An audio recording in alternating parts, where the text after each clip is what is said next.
Buenas tardes, profesor. En este video se va a realizar la explicación del algoritmo que calcula la derivada numérica de una función dado un delta x y también se va a exponer el algoritmo utilizado para calcular el delta x mediante el cual se consigue que el error entre la derivada explícita y la derivada numérica sea menor que un error epsilon.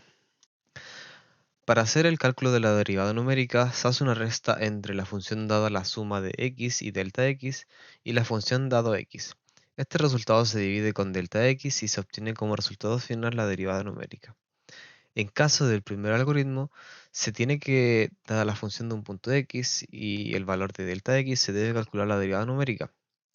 En el segundo algoritmo, se tiene que, dada una función, la derivada explícita y un valor de error absoluto, epsilon, se debe calcular delta x tal que se cumpla la condición que aparece en la pantalla, en la cual se muestra que el valor absoluto de la expresión del lado izquierdo debe ser menor al valor de epsilon. Enfocándose en la expresión definida, el valor absoluto de la resta entre la derivada explícita y la derivada numérica debe ser menor al valor descrito por epsilon. Pasando a la explicación del primer algoritmo para calcular la derivada numérica, se define una función que retorna la evaluación de la función ingresada por el usuario con una variante x, debido a que la función se va a ingresar como string. Se utiliza eval para poder utilizar la variable x. Posteriormente se crea la función derivada, la cual toma como argumento la función que se va a evaluar, un punto x y un valor delta. Esta función está hecha de tal forma que se utiliza un lado izquierdo a y un lado izquierdo b, los cuales se van a utilizar para realizar una resta entre ellos y hacer una división con delta x. El valor resultante de la función será retornado con su respectiva variable.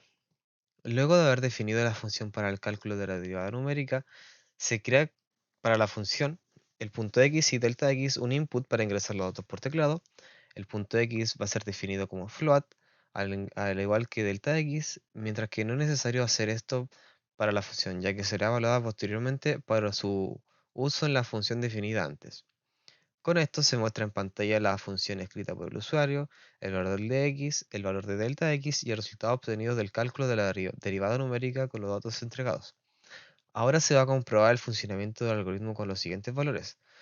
Em, como la, como la función se utiliza 2 por x elevado a 2, el valor de x será 4, el valor de delta x será 2. Como se puede observar, el resultado final de la derivada numérica calculada es 20. Continuando con la explicación del segundo algoritmo, primero se va a hacer uso de la librería SIMPy para poder realizar el cálculo de la derivada explícita.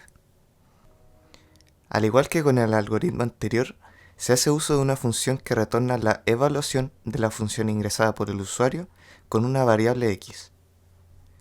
Para calcular el valor de la derivada explícita, se va a crear la función derivada, la cual tomará como argumentos la función que se va a evaluar y el valor del punto x. Primero se crea el símbolo x con el uso de SIMPy para luego utilizarlo en el cálculo de la derivada de la función.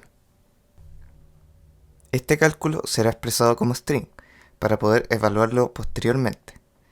La derivada obtenida será evaluada con el valor de x y retornará como valor final la derivada explícita.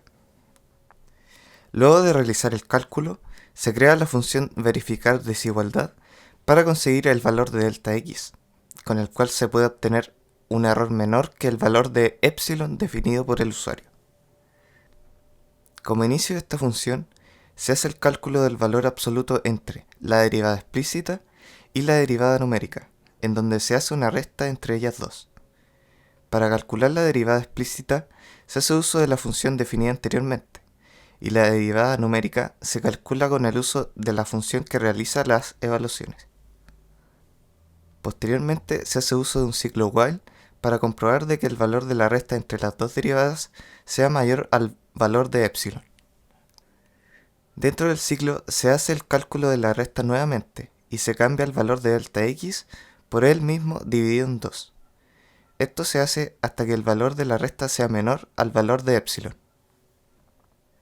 Una vez terminado el ciclo, se retorna el valor final de delta x junto con el valor final absoluto de la resta. Ya definidas las funciones, se hace uso de input para definir la función, el valor del punto x, el valor de delta x y el valor de epsilon, siendo estos tres últimos escritos como un valor float.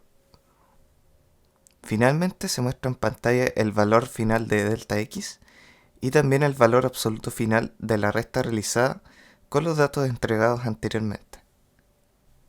Para comprobar el funcionamiento del algoritmo, se van a utilizar los mismos valores que en la comprobación del algoritmo anterior, pero esta vez dándole un valor a epsilon, el cual será 0.0004. Y como se puede ver en pantalla, el valor final de delta x es 6.1 y el valor absoluto final de la resta es 0.0002.